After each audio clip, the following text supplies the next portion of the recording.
Hey guys, it's Megan. Welcome back. We're not in the library, we're in my home library because it's been 2 weeks and I have to film a video no matter whether I'm at school or not. So let's get into it. So I do apologize for the lack of content. We've been at Disney World. It was a whole thing. I'm gonna try to make a video about that too because seeing the baby watch the Festival of the Lion King show was about the funniest thing ever because he kept roaring at the lion. Like literally 25 minutes of the show was him going rawr, rawr.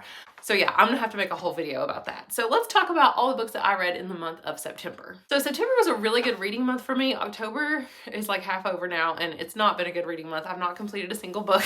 I'm working on some, but I did read 7 books and DNF'd 1 more in the month of September. In fact, I read 2,815 pages in the month of September. So I actually had a really good reading month. That's, I think, higher than my average, which is probably around 2,000 pages a month, something like that. Anyway, I had 4 3-star books. So not great, obviously. 1 3.5-star book, 2 4-star books, so that's pretty good, and then 1 DNF, which is also pretty good because I DNF books a lot. All right, the first book I finished in the month of September is Game by Barry Lyga. This was the second book in the I Hunt Killers trilogy. I had read the first book last month and gave it 5 stars and decided it was like the best, would it be young adult or even just best in general? Maybe just best thriller I've ever read. I guess so. It's probably the best thriller I've ever read. I absolutely loved I Hunt Killers. So needless to say, I was very disappointed when I wound up giving this one 3 stars. This one was just not really necessary, I guess. Like, the story was relatively concluded. Yeah, there was a cliffhanger at the very, very end, but you really didn't need a sequel. It could have just been a standalone. I did like having some more information and things, but some of the characters did things that made no sense.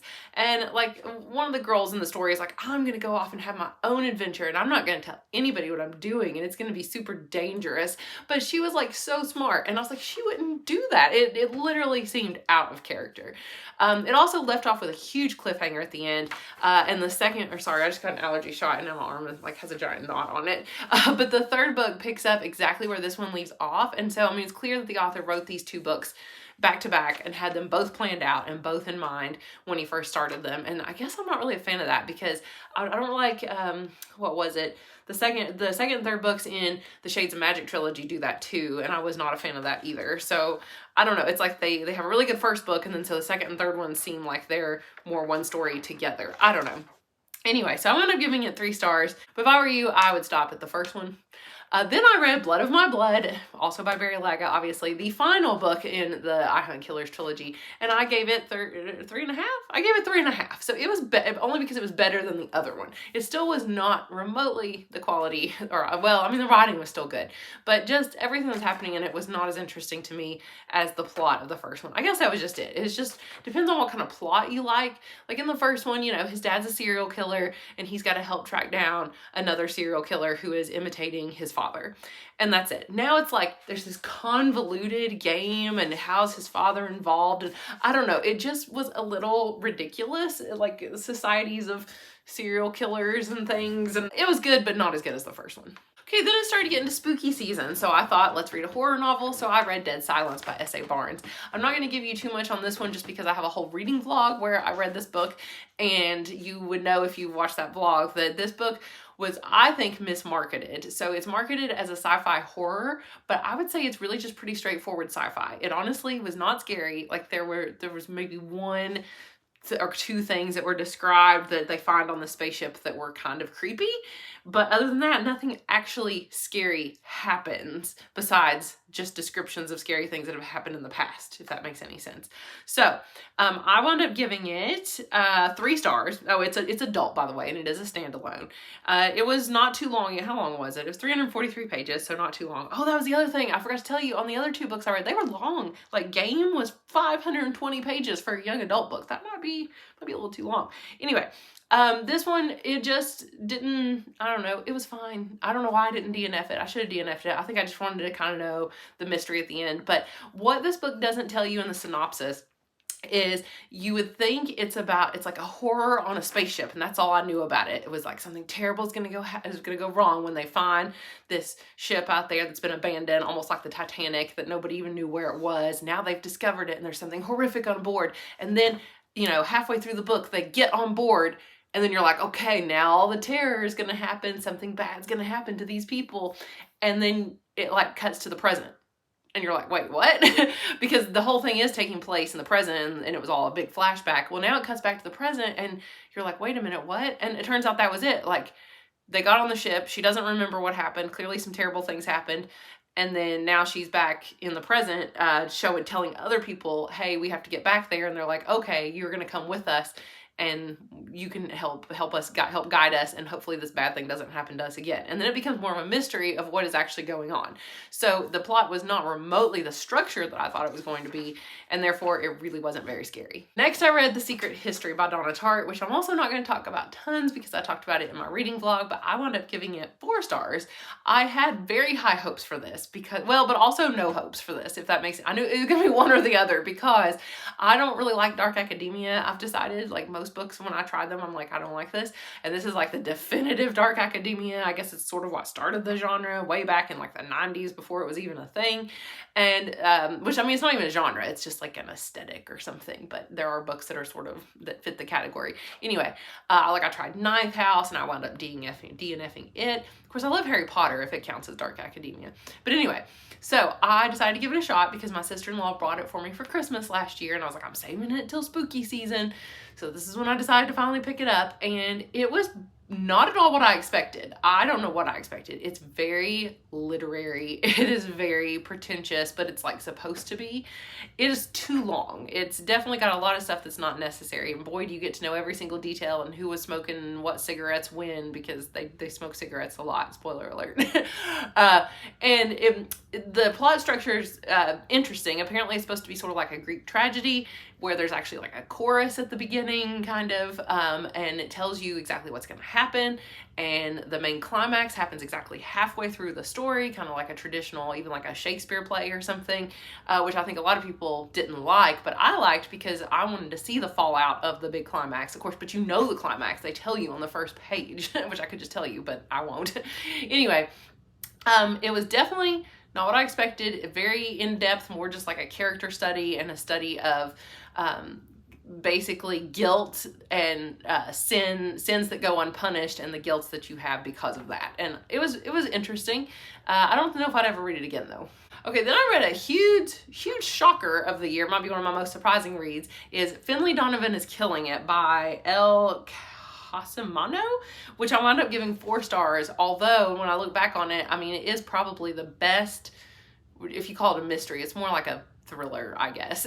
But probably like the best, just like, what's it called? Cozy mystery. That's the word. The best cozy mystery I've ever read. So I heard about this on, well, many YouTube channels, but Books and Lala, Kayla, she talks about this book and said that like it started her love of cozy mysteries. That's why she's made like 3 cozy mystery vlogs now because of this book. And she's right. This book is so unique. The premise is that basically there's a woman who she is sitting in a Panera talking to, is it her agent? You know, it's been so long since I've read it now, I can't actually remember. I think so. Yeah, her agent, about writing a book because she's a writer. And in the book, she's talking about like killing somebody off. The way that they're using, the word choices they're using, it sounds almost like she means that she's going to kill somebody. So the lady at the table next to her thinks that she's an assassin, like for hire, and pays her to kill her husband. But she's not. She's a writer, but she gets sucked into this anyway and winds up accidentally killing the husband. Not really, but the husband winds up dead, and it looks like she did it, and this woman like is trying to pay her the money, and she's like, what?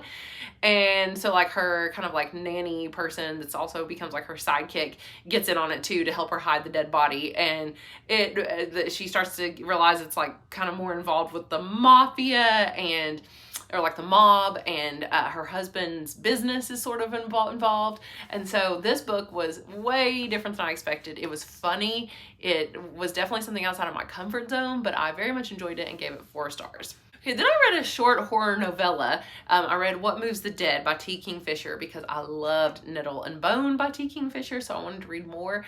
However, this story was so similar to Mexican Gothic, and I think she even mentions that in the little foreword or a little section at the end. She mentions something about, she wrote this around the same time that Mexican Gothic came out, so she put it on the back burner for a while, and then she's decided since to release it. But basically it's a retelling of Fall of the House of Usher meets Mexican Gothic, if you've read that book. It's like so similar to that, which also reminded me at the time of Fall of the House of Usher. So I wound up giving it just 3 stars because I didn't think there was anything super unique about it. I actually liked Mexican Gothic better, But had I not read that one, maybe I would like this one. But there's a reason why it's called What Moves the Dead. I thought that that was going to be more metaphorical. It turns out it's very much just literal. And there's a reason why the cover is what it is too. So the cover and the title make a lot of sense after you've read it. But it was just there. I would honestly just go read Fall of the House of Usher. It's way more atmospheric. And finally, I read the sequel to Finlay Donovan Knocks 'Em Dead. I read Finlay Donovan is Killing It, and I gave that one also, what I give? Oh, 3 stars. It was not as good as the first one. The plot is very convoluted, which I did like in some ways, but it almost was like too ridiculous. Like, yeah, the first one's ridiculous, and it's supposed to be like, you know, she's suddenly a writer turned like hit woman, sort of. But this one, it gets a little out of control. And it was fine, and I will definitely read the third one, which comes out, I believe, in January. I know it's like early next year, but I'm pretty sure it's in January. And I can't remember the name of it now. But anyway, I will definitely be reading it. So those are all the books I read in the month of September. Oh, I didn't tell you the book I DNF'd. Oh, I've got to end with that. I DNF'd Blood Trials by maybe somebody Davenport? E. Davenport? I don't know. Anyway, Blood Trials, because, well, first of all, I only picked to read this book because Becca from Becca and the Books mentioned that it was like sci-fi and fantasy, because one society in the book apparently sort of follows like sci-fi sort of, I don't know, their society is very sci-fi and they don't believe in the use of magic.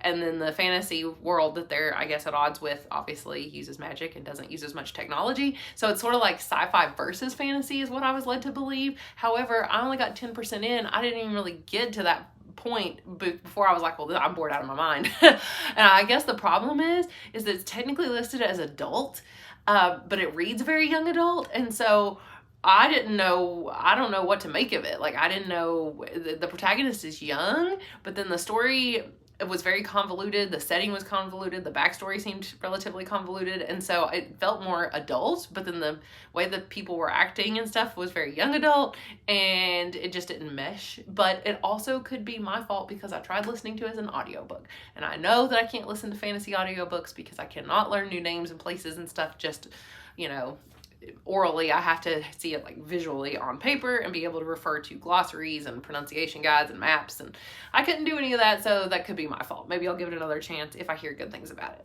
So those are truly all the books I read in September. Let me know if you guys read any of those, and if you have any other book recommendations for me, because I'm kind of at a standstill right now. I'm in a little bit of a slump, I'm not gonna lie. I've not finished a single book in October, and we're halfway through the month, and last month, you know, I read 7 books, and right now I've not read any. So anyway, if you have any recommendations, let me know. Thank you guys. I'll talk to you again later, and hopefully I'll get back to the library and be filming some more library videos soon. Bye.